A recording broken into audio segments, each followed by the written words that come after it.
everyone, and welcome to our talk tonight. The title is "It's My Life, but It's Our Home," and it was an actual conversation that I just had with a set of parents, and they were asking how to guide their child and make some house rules. They have, a teenage son. He's giving them a hard time and not following the rules. They have other children. How do we balance all of this, and what's that supposed to look like? First of all, it's very normal. Obviously, we're all together. We're all anxious, and we're all under a great deal of stress. So all of this is normal. Everything is normal. In a time when things are not misudar, not in order, whatever you're experiencing is certainly normal. But I'd like to talk. I'm going to get into the weeds and discuss some details about my suggestions or some ideas for house rules. But before we do, I'd like to offer a few notes, some thoughts, and I'd also like to talk about the concept of bechira of free will and how this fits in to what we parenting our children. How is it different parenting younger children, older children, and adult children? So the first thing I'd like to share, just a general thought, is that it's an opportunity. This seems to be this challenge of setting house rules, of kids coming and saying, "Hey, it's my life. You can't tell me what to do." Usually is most prevalent. It's most common when the kids have been away for a while. In other words, if you have a 16 or 17-year-old who's living at home, going through adolescence, whatever challenges and whatever struggles and whatever situations you had regarding house rules, you've already dealt with that. It's not something that's new. What usually changes the dynamic is you have a child off in Eretz Yisrael in yeshiva.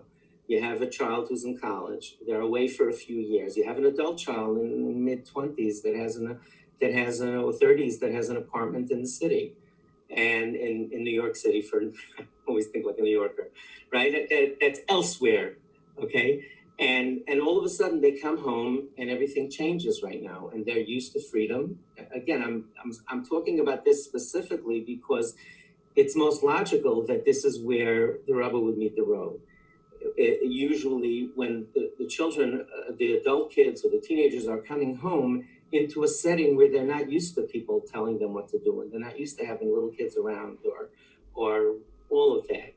And my first message is, specifically with someone like this, it's really an opportunity. I saw, and what I mean by opportunity, it's an opportunity to reconnect. It's an opportunity to connect in a different way. I saw such a beautiful thought. We say at a bar mitzvah, right? The bar mitzvah boy goes up and he reads from the Torah, and when he finishes his aliyah, he finishes reading the Torah portion where that child was called up to. The father gets up and he says, "Baruch she'tarani mi anshe shelazeh." Baruch, blessed be Hashem, she'tarani, that he freed me mi anshe shelazeh, from this person's, from the punishment of this child. Okay. Now what the commentators and Mefarshim say, or what would seem to be the backstory here, is that we know till a child is bar mitzvah, or a boy bar mitzvah, a girl bat mitzvah, they're not responsible for their own actions. So to speak, that goes on the parents, because it's the parents' tab, so to speak, until the child becomes an adult. And now it's the child's problem. Would you say this in public? Just imagine you get up in front of all your friends and family and you say, "Okay, thank God, if this kid gets punished, it's off my back." Baruch she'tarani mi anshe shelazeh. Everybody says mazel tov. What kind of statement is that? I saw such a beautiful thought that the parents are saying at that time, that when this 13-year-old, when he was 10 and 7 and 4, we had no choice but to do disciplinary punishments because that's the way it is. Kids at a young age, you have to have some sort of discipline until they become a little bit older. So the father says, Baruch Shaktarani, I'm happy to be pater mi anshay shalazeh from these types of punishments that we've been doing until now, this discipline system. Now I get to communicate with this young man like an adult. It was very meaningful to me. And I'm just throwing out some thoughts, random thoughts, before I do bechira and before I go to the house rules. So really look at it like an opportunity. You have a young adult or adult in your home, and it could be a phenomenal bonding experience. That things could have left the home a certain way, and it's something that you'd love to improve, or have a Baruch Tarani, a deeper relationship as an adult. You're together already. I really encourage you to look at it as a genuine opportunity. The second thing is that the things that you see, specifically when you have someone in the late teens or early 20s, or even beyond that, and let's say spiritual matters, you find that they're not as committed to religion as you would like, or they're doing things in a different way. I think it's important to understand that that's just in pencil.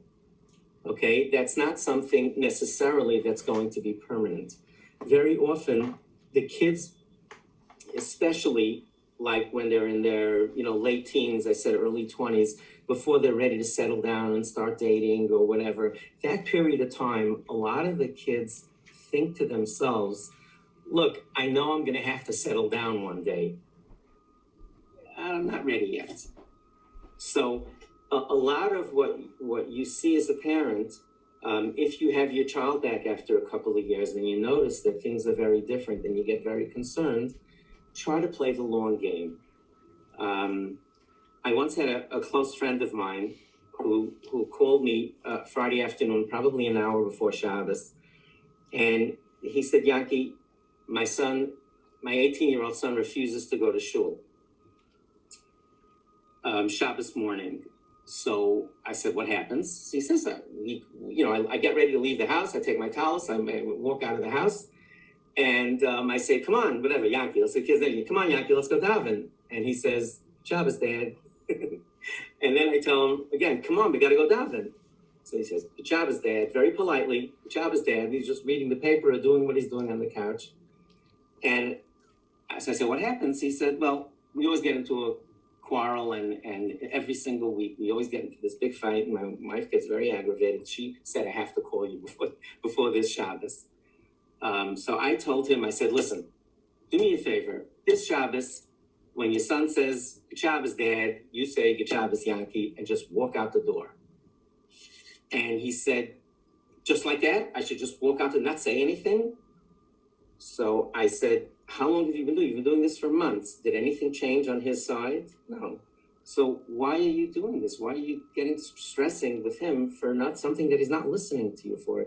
This is a losing bet. Just walk away.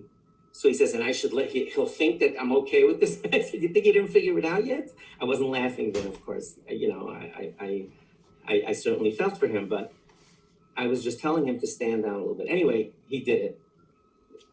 He just hung up the phone. A week or two later, he calls me up again before Shabbos. He says, okay, Yankee, I listened to you last time because I promised my wife and because you just said it, so I did it. You have to explain it to me. I'm not going to be able to do it another week. I feel so weird walking out of the house. So I told him, and this is my message. At the time, I was in my early 50s.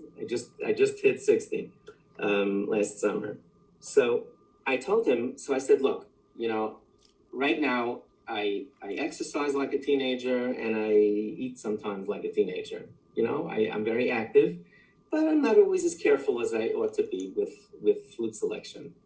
And this is what I've told my friend. I said, I know that there's going to be a time in my life that I'm going to get a tap on the shoulder and I'm going to have to start eating, bran muffins or whatever. And I know here, 100%. That's actually part of it came already since then. So I said, right now, I'm not ready. And if I'm not ready, I'm not going to change.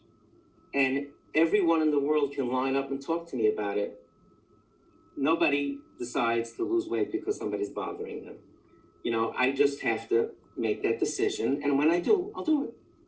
But I said, your son, perhaps, I don't know, but I would propose to you that your son feels the same way about going to shul. He knows he's going to have to go to shul soon. He's 18 years old. He's going to have to settle down. Maybe he's just not ready now. So you're arguing with him. What you're doing is you're exacerbating your relationship with him for nothing, because there's no gain. There's only pain, no gain. There's no upside here. You know, risk, reward, it's all risk. There's no reward because he's not going to shul anyway. And I've seen this so many times. And what I told him was what happens is that sometimes,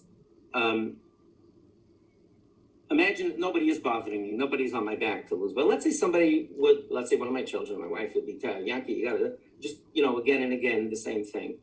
And then eventually I'll do it because I was ready. And then they're going to say, it took me 15 years till you finally listened to me. Okay? It took me 15 years of bugging, of going again and again. And it had nothing to do with your 15 years. So what I'm suggesting is if you see the children are home and you're not happy with the way things are going, and they're at this age, you know, teens, early 20s, don't assume that this is written, is sealed, you know, it's sealed in concrete. It's in pencil. These things change.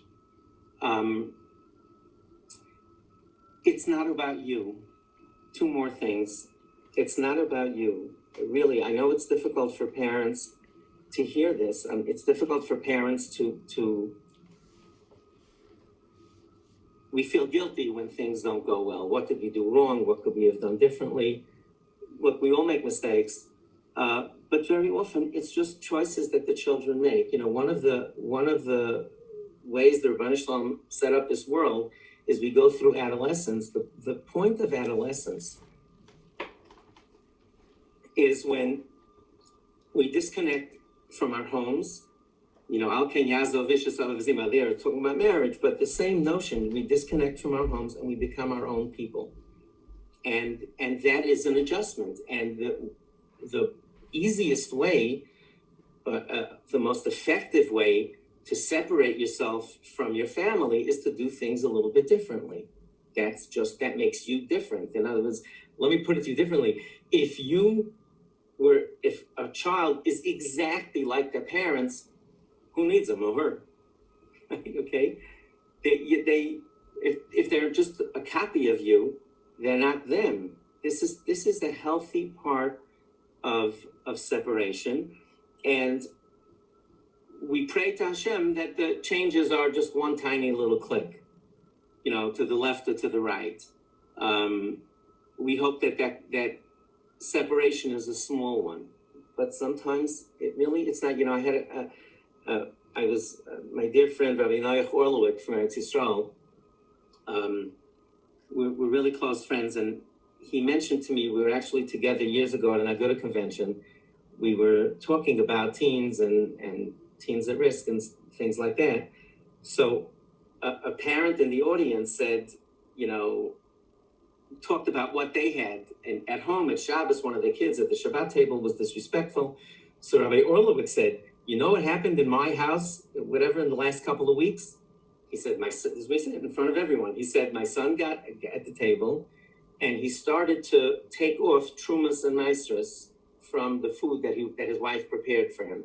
In Eretz Yisrael, at the time of the Beis Hamikdash, we took off some of the produce from everyone's farm. They took off gave some to the Kohen, they gave some to the Levi, sometimes they gave to the poor people. So it's called Truma and Meiser, that's the thing. So some people have a chumrah that they take Truma and Meiser today. I mean, they take Truma and Meiser in a different way. Anyway, what he was announcing to the whole table, to all of Rabbi Orlowitz's guests, is that my father doesn't know Jewish law, he doesn't know halacha well, and I have to fix things up because he doesn't know what he's doing.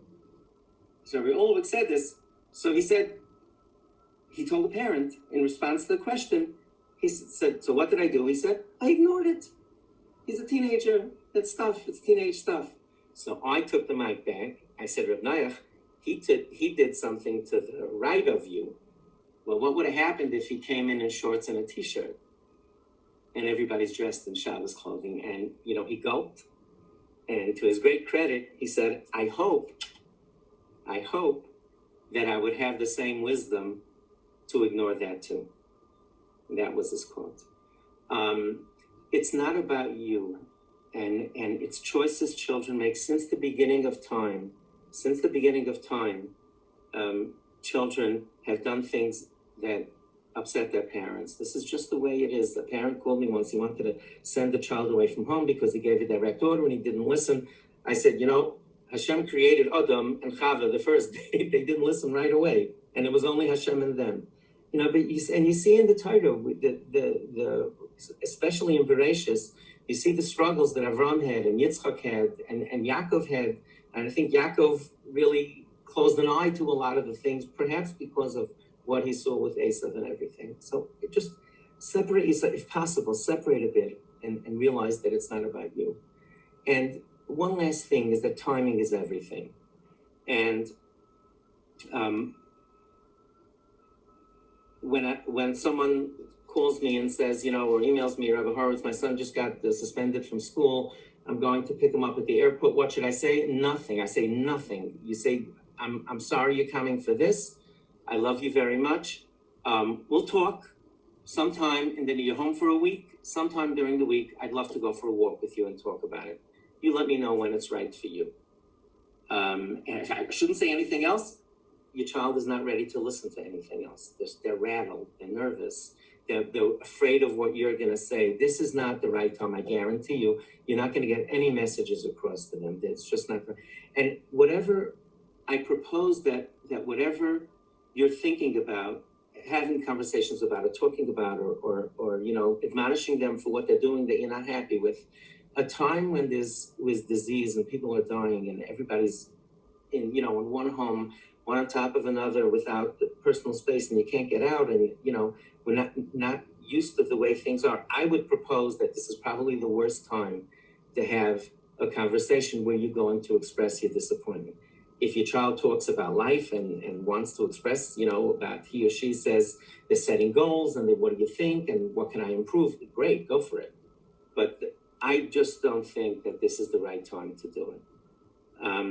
Let me talk a little bit about bechira, about choice.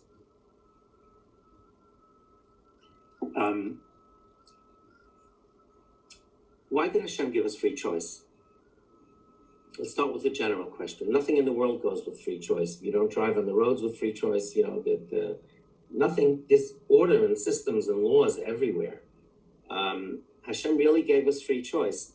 We know that there's schar v'einish, that there's reward and punishment, that you don't get punished right away. Hashem doesn't taser you when you do an aveira. What's the reason for that? And I'll up it one and ask a better question or a different question. There's a fascinating component of halacha.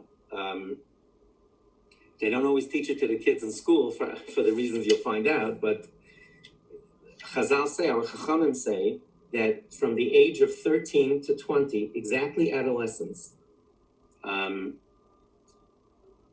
12 to 20 for a young lady, they're chayiv b'dinei adam. If they cause damage to anyone else, they're responsible. They're chayiv b'dinei adam, and they're patur b'dinei shemayim. They're not obligated as far as the Rabban Shalom is concerned, but meaning if they don't keep Shabbos, they don't get the full punishment for that until they're 20. Now you know why I don't tell it to the kids. Some places don't. But but if they harm a human being, they're responsible. What's the deal? So I'll tell you my take on it. I think that the Rabban Shalom gave us free choice because we learn most from our mistakes.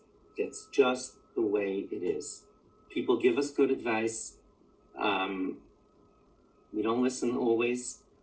And when sometimes that the sting of what went wrong is much more effective at changing our behavior than anything we've done before. If you put money in a risky stock and you lose all of it, that's the lesson. People may have told you, in Yiddish, by the way, they call this Rebbe Geld. It's an expression called Rebbe Geld. Rebbe is a teacher, Geld is money. So you pay money to hire a teacher. So if you made a bad investment, or you bought someone told you not to buy this pair of sneakers because it's lousy quality, even though it was inexpensive, and you go and buy it and the sneakers fall apart, that's called Rebbe Geld. You paid for a Rebbe, the sneaker was your Rebbe. By making that poor choice, you'll learn for other things. And I absolutely believe this in all my heart, that Hashem gave us free choice because our purpose in this world is to try to become better people over the course of time. And the only way we're going to really learn is through mistakes. So Hashem gave us free choice so that we can gave us the liberty of making mistakes. So whatever positive change we do make isn't because we're afraid or because someone's going to punish us. It's real. And that really is what makes us better. And I think with adolescence, from all the research into frontal lobe and how all the research into the brain that have developed over the past 150 years clearly shows that the frontal cortex, the part of the brain that does executive functions, that are the governing, that the governor that are the brakes, isn't fully developed till they're 20. Exactly, it says late. If you look it up, it's the late teens to 20. So Hashem said, listen, these kids are here. They get big and strong. They can destroy everything. If I give them a waiver till they're 20, they'll destroy the world. They'll just go around breaking things. So if they harm anybody else, they have to pay for it. In the time of the Gemara, they would even force them to work. Bezdin, the rabbinic court would force them to work until they paid off their debt or whatever they owed, the damage they did. But Hashem says, look, I get it. I understand. You're an adolescent. And I think that's why, that's the function of parents are to try to help their kids through their mistakes while they're in our homes. And I think rather than thinking of ourselves as these kids the older children are coming back and it's our opportunity to talk to them, or to admonish them or to express our disappointment to them. I really suggest it's our opportunity to help them grow, because that's our job. It's our job to help them grow, not to be their judge and not to be their, of course you should talk to them about the results. And when you see your child is upset because they made a mistake, like I said, it's all timing. You let that conversation happen. But I just wanted to share that thought about bechira, about free choice, because I think it is very relevant to this discussion. Let's talk about some house rules.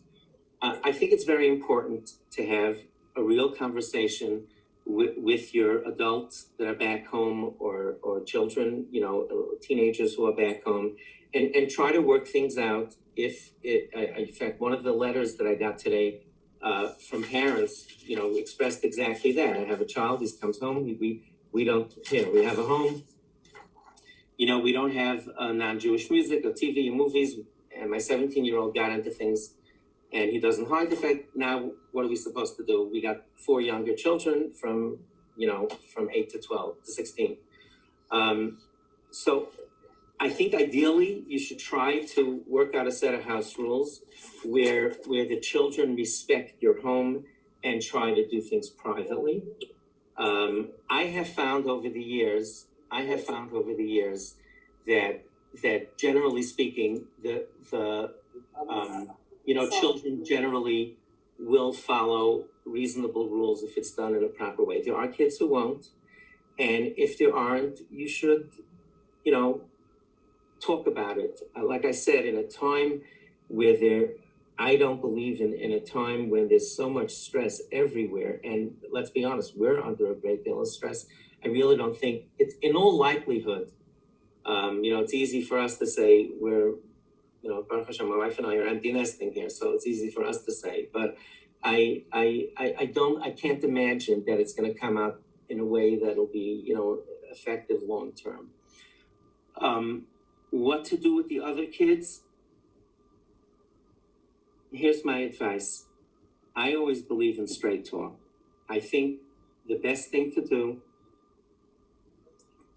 if a child comes and complains, Or if you know this is coming in advance, you have a child, and now for this particular time, obviously it's not relevant because we're all together already, but if you know something's coming down the road where one of your children is doing something different and you're doing what you can to express unconditional love to them, which they certainly need, I think be honest with your children. I think the best thing, what I would suggest, what I've been recommending for over 30 years, is that parents tell their children, listen, kids, Yankee right now needs our patience and love. It's very difficult for us to do that, but we would do it for you if you needed anything. And, every child is welcome in our home, and we love every child equally. And if you needed any understanding or anything, we would certainly do the same for you. Generally the kids get it. They might be resentful if a child is going through difficulty and the parents wind up spending a great deal of time. That might be an issue, but usually the kids understand what's going on. I had an extraordinary story a few years ago. A friend of mine, a close friend of mine, had a child that was no longer observant, and the child was really going through a very difficult time. And the parents decided, they live in the New York area, and they had, this couple that had an aunt that lived,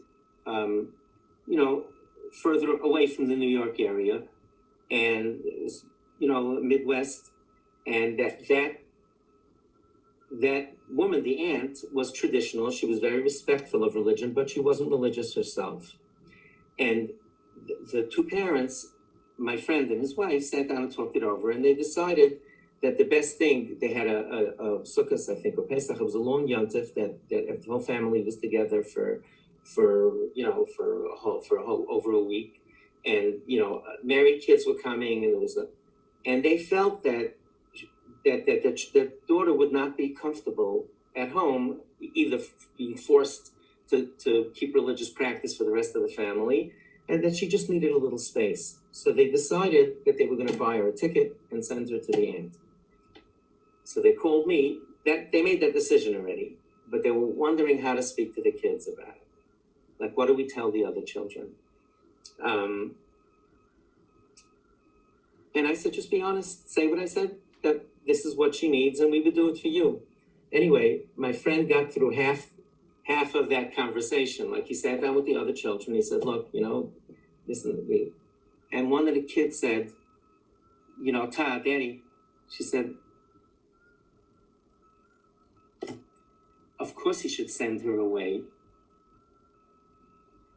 We're happy, and she's not right now. That's what the kid said. We're happy. We have, we're doing okay. She needs our love right now. Of course he should send her away. We're not going to be upset about it. And, and certainly not every child would say that. But, the flip side was, the old thinking was, or many people thought, or some people today think, that if you allow this, you're kind of giving your blessing to it, or wink, wink to it.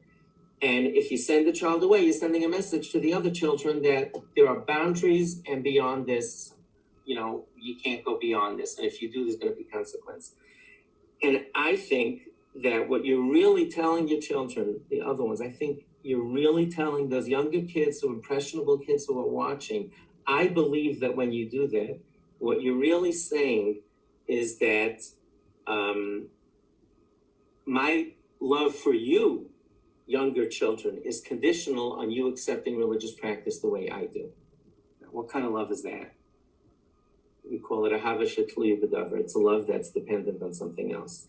So what you're really telling the other kids is that you're on shaky ground. You better do exactly as we do. I mean, it's not really the message you want to send. And I understand.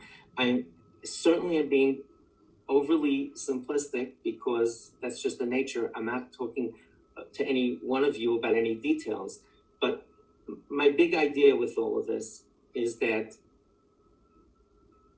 our role as parents is to try to guide the children and try to teach them to make good choices.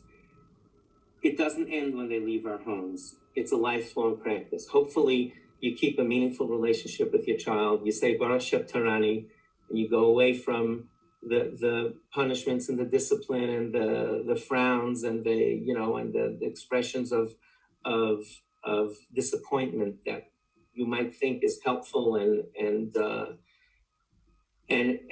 you develop a relationship to help the children throughout their lives as adults. But certainly when they're in our homes in a time that they will never forget, that's also very important. In a time when they will never forget, I don't think it's the time to make whatever stand you think is important. And I don't mean you think is important, whatever stand is important, even if it is the right thing to do. I really don't think it's the time. I got into I taught 8th grade for 15 years. So one of the years I usually was easy to get along with, but I went to bat for one of my students. And it got a little heated in the office with the administration. And I didn't blame them. They weren't wrong. One of my students did something really, really bad. I mean, he really was totally out of control, and he really deserved, a month suspension for it. But it was the end of 8th grade, and they wanted to take away his graduation trip. And I said, you can't do that because he'll never forget it. You can't punish, you shouldn't. I went into the office. We had a very respectful discussion, Baruch Hashem. Thank God I got what I wanted. But I said, make any other punishment you want. Figure something out. I'll help you with it. But you don't punish something that he will never forget that he missed his graduation trip. If you give him 10 hours of detention, or if you make him do chesed work for 3 weeks straight, to do tshuva for what he did, he'll forget that. But a graduation trip is, that. Folks, this time that the kids are in our homes is something they really won't forget, ever. And they're going to talk about this. It's a little weird, when my wife and I do things with our grandchildren. We do a wonderful RV trip every year, and I had it booked for June this year. And what we always say to ourselves, the kids are 8 years old, and we say, they're going to remember this. They should live long, 80 years from now. They'll remember what they did now. So this is something they certainly will remember. And I think it's a real opportunity to think about resiliency and really bond as a family. Try your best to laugh, to have an upbeat tone at home, and close an eye. I really think that it's a time to close an eye. I have a couple of questions that I'm going to take, and we'll call it a night. But I just wanted to read to you. I really encourage you, if you are struggling with a child, and you came on this call because you saw the title and you said, this is something I need to learn more about. This article, I assume the words are backwards. I hope I get through with this without getting emotional. Lessons from my father. Eli Wiesel's son, he has a son Elisha, an only child, on his rebellion and his father's love. It is just a masterpiece, and I'm going to try to read it. If I can't, you'll have to do it on your own. And he describes how he disappointed his father, his parents, and his father, as a young adult, he said, be a good student, be a good son, be a good Jew. So Eli Wiesel taught him to his child. As a young, and this is Elisha writing. I would love to meet him one day and talk to him about it. As a young adult, I did the opposite. I raged against school, against my parents, against my tradition. And he went through many periods in his life that really caused extreme aggravation to his father. And his father he writes here that his father's message to him was just be, that his father was disappointed, but he never abandoned his love for him. his love for me was an impossible love. And he says he had a way, speaking about his famous father, of holding irrational beliefs, that, and he said, he talks about how his father, his overwhelming memory of his father was saying, just be, I love you the way you are. And he describes speaking to a friend of his that was so painful, because I've heard this so many times. And in the article he writes, I spoke to a friend recently who always felt that while growing up, she was never good enough for her father. There was always one more trophy to win, one more Ivy League school to add to her resume. When I asked her about her relationship with him, she says she can always hear her father whispering in her ear, not good enough. Well, and he asks Alicia, what will she hear for the rest of her life? So I'm sorry for getting all crazy on you. But I just encourage you to take this time to close an eye, certainly make house rules and do whatever you can that your house should be orderly. And I hope, and I think that my life experience has taught me that usually does work. But however it is, this is something that's going to last a lifetime, and the opportunity for children to have in their memory that we laughed a lot and we were all different stages of life and we all got together and we made it work. I think it's just such a wonderful message, I'm looking over these questions. Most of them were about things that I talked about. One person, a woman, wrote to me about a son graduating college without any plans. I'm actually planning a series of talks next week with experts in different areas. One of them is in a career counselor and a job placement for a major city for over 30 years. I'm going to be interviewing him Sunday night, so I will get to that. And the davening, a few questions were, what should parents do about davening? Tomorrow night, my talk is going to be about explaining the inexplicable. I'm going to be speaking the same time, 9 o'clock, for about the same, 45 minutes or so. And again, if you have any questions on the subject, on tomorrow night's subject, please feel free to email them to me. But I'm going to be talking about how to explain all of this to children. Explaining the inexplicable. Moshe Rabbeinu, Rashi says, Mefarshim say that he asked Hashem, teach me your ways.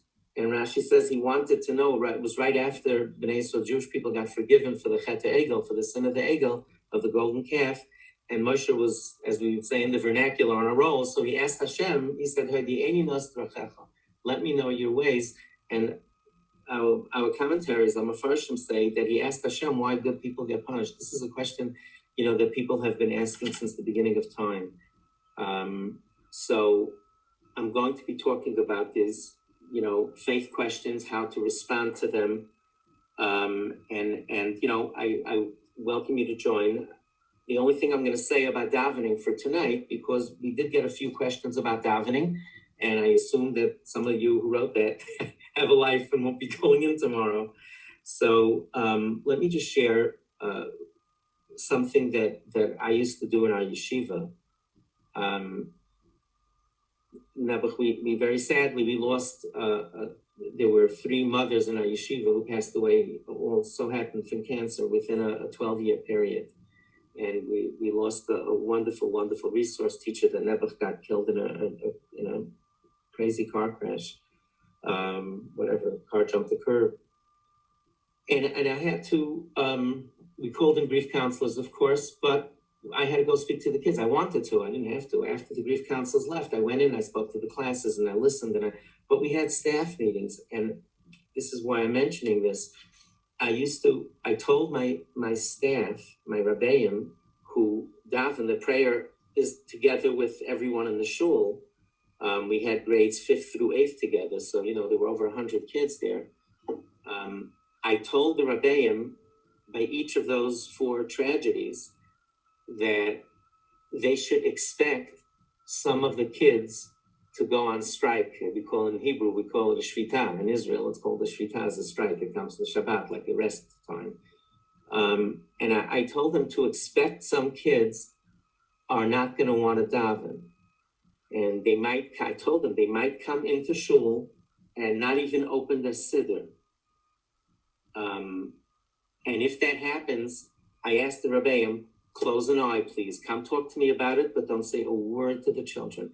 Because you and I know that the children have been saying Tehillim, have been praying for their friend's mother for 12 months already.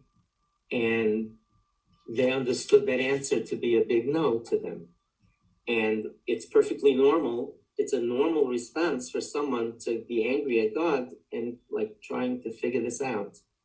So my message to the Rebbeim was expect it. Hopefully it doesn't happen. But if it does, and you see that kind of thing, close an eye, don't say a word. Don't tell them to open a siddur, don't tell them what they should do, even though on a normal day you would do that. They need some space. And what I'm suggesting is that in light of what's going on, and in light of everything that's swirling around us, some people would daven a whole lot more. I would imagine most people would do that, but some people really would just close down because they daven so much. The regular tefillos, the regular prayers that we say every day are more esoteric. It's about things that are not relevant to their daily life.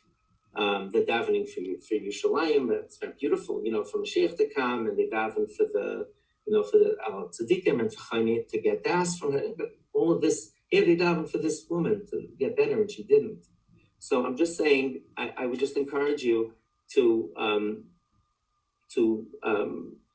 step back a little bit and maybe just get into a conversation and say, is there anything I need to know? Is there a reason, if you're not davening right now, is there anything I need to know? Is there something that that's drawing you to do this? And just listen a lot. We as parents, we think we always need to say the right things. Very often it's just about listening. So I thank you for listening. I thank you for listening. Again, to sum up, try to use the opportunity as best as you can. Try to close an eye to whatever, to anything that upsets you, and try to really love your children unconditionally, and it's okay to lose your temper, and it's okay to get upset, and it's okay to fly off the handle. We're human. We all do that. All you have to do is just apologize. It's okay. It's fine. It's normal. We're all under stress. So I give you, all of you, a bracha from the bottom of my heart for success, for hatzlacha, for nachas from your children, for trying to make this a time that's enjoyable and meaningful for your children. Thank you very much. Have a wonderful night.